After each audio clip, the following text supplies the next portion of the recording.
All right, you want to get your notebook out with your reference. We're on page 119 as we continue studying our quotation lesson. Last time, I think it was Monday when we started studying quotations, our quotations were toward the beginning of the sentence. When we ended our quotation, we had the explanatory words following it. We ended with, said my mom. But today, we are wanting to practice having quotations that are at the end of the sentence. And so the rules are going to change a little. And we're going to talk about what it looks like when our quotations are now at the end of our sentence. So go on and get on page 119 with me.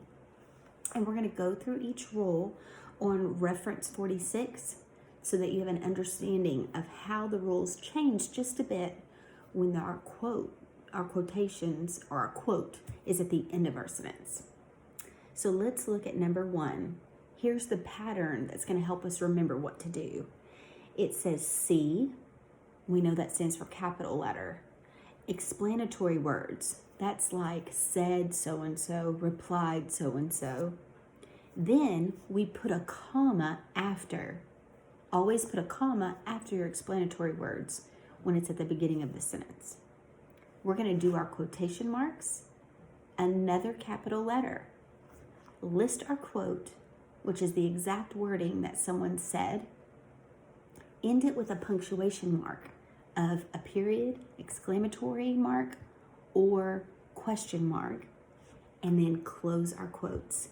Number 2, we're going to underline beginning explanatory words and use a comma after them. Number 3, you should have an end quote. These quotation marks at the beginning and the end of what is said, you're going to put a period, question mark, or exclamation point, but no comma at the end of the quote. Capitalize. The first of the explanatory words is at the beginning of the sentence, the beginning of the quote, or any proper nouns or the pronoun I. And number 5, punctuate. The rest of the sentence by checking for any apostrophes, periods, or commas that may be needed within the sentence. All right. Now, you're never going to have trouble punctuating in quotations if you follow these simple rules because they tell you exactly what to do to the whole sentence. Let's look at the sentence underneath the guided practice together and read the sentence with me. Ready? Go. My mom said the girls and I are going shopping on Monday with H.L. Davis.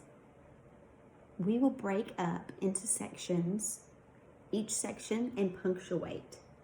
First, you always want to write your pattern. And remember that the pattern we're studying today is capitalization, explanatory words, comma, quotations, capital letter, quote, punctuation mark, and end quotation marks. All right, look at rule 2 with me. It says to underline the beginning explanatory words and use a comma at the end of them. Remember, your explanatory words are those words that explain who is doing the talking, but are not actually a part of the quote. What are the explanatory words at the beginning of this sentence? That's right, my mom said. So we want to underline my mom said. Look at rule 3. Rule 3 says for the end quotes to use quotation marks at the beginning and the end of what is actually being said. What words need quotation marks at the beginning and the end? The girls and I are going shopping on Monday with H.L. Davis. Rule 3 also says to put a period, question mark, or exclamation point, not a comma this time, after the quote, but in front of the quotation mark. Which one should we use? We'll use a period because this is just a statement. Look at rule number 4. Rule 4 says to capitalize the first of the explanatory words at the beginning and at the beginning of the quote and any proper nouns or the pronoun I. So what should we capitalize in our sentence? My at the beginning of the sentence the at the beginning of the quote, the pronoun I, the word Monday, H, L, and Davis. Look at rule number 5. Rule 5 says to punctuate the rest of the sentence by checking for any apostrophes, periods, or commas that may be needed within the sentence. So what punctuation is needed in this sentence? Well, we know we need a period after H and after L because those are a person's initials. Now we've corrected the sentence. For our final check, we go through the corrected sentence using the quotation pattern only. You will still have to remember to capitalize and punctuate the rest of the sentence, but this pattern will help you remember how to punctuate ending quotes properly. Capital letter, explanatory words, comma. Quotes, capital letter, quote. Punctuation mark, and end the quote. Turn the page in your reference. We're looking at reference number 47 now. It's on page 120. These are just a few other quotation rules, and I'm just going to fly through them and let you get started today on English page 52. Quotation marks to punctuate titles. Quotation marks are used to punctuate titles of songs, poems, you want to remember that, short stories, chapters of books, articles, TV programs, and short plays. Number 2, direct quotes, indirect quotes, and statements.